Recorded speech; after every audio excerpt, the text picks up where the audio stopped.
Lors de la saison 2002-2003, Kobe arrive à l'aube de son prime.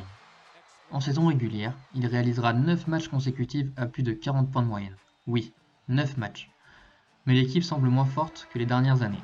Les Lakers vont finir 5e de la conférence Ouest et s'incliner logiquement au deuxième tour contre les futurs champions, les Spurs de Duncan et Tony Parker.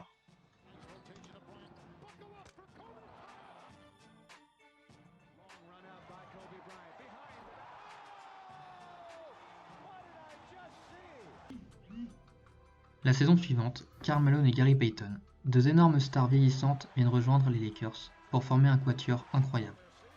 Malgré de nombreuses blessures, les Lakers finiront premiers de leur division, notamment grâce à ce dernier match de saison régulière, où Kobe réalisa une de ses meilleures prestations contre Portland. D'abord en arrachant la prolongation sur ce shoot,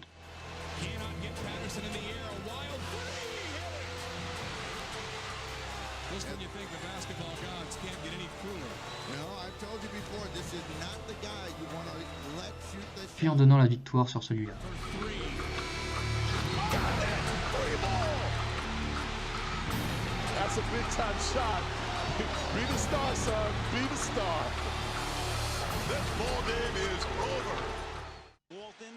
Lors des playoffs, les Lakers parviennent difficilement en finale.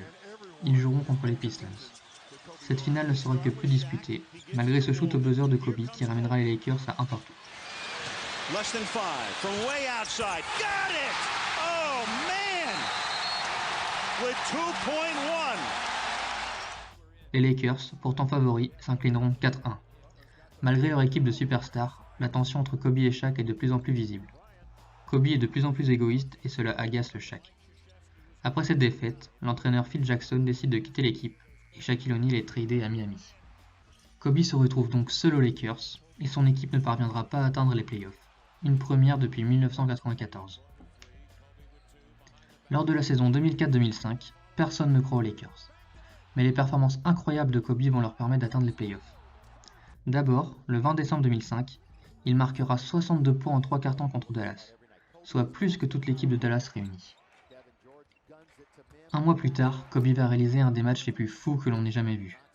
Le 22 janvier 2006, il scora 81 points contre les Raptors, à 28 sur 46 au shoot et 7 sur 13 à 3 points. C'est encore aujourd'hui le deuxième plus gros total de points sur un match, derrière les 100 points de Wilt Chamberlain. Right now, that tells you what the Lakers are doing defensively. Kobe again! Still 6.5 to play in the third. He pulls up for a three, including my partner, for the night at least. Bryant for 80.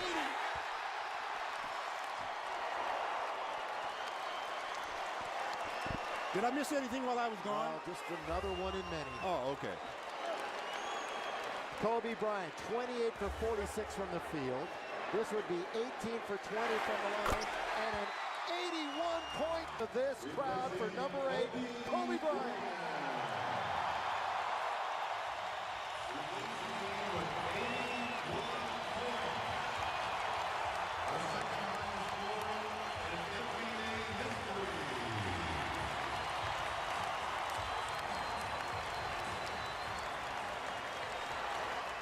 Ils joueront en play-off contre les Suns, l'une des équipes favorites pour le titre.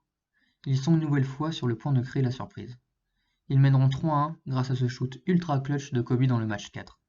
Malheureusement, ils s'inclineront 4-3. À l'aube de la saison 2006-2007, Kobe décide de changer de numéro et de passer du 8 au 24.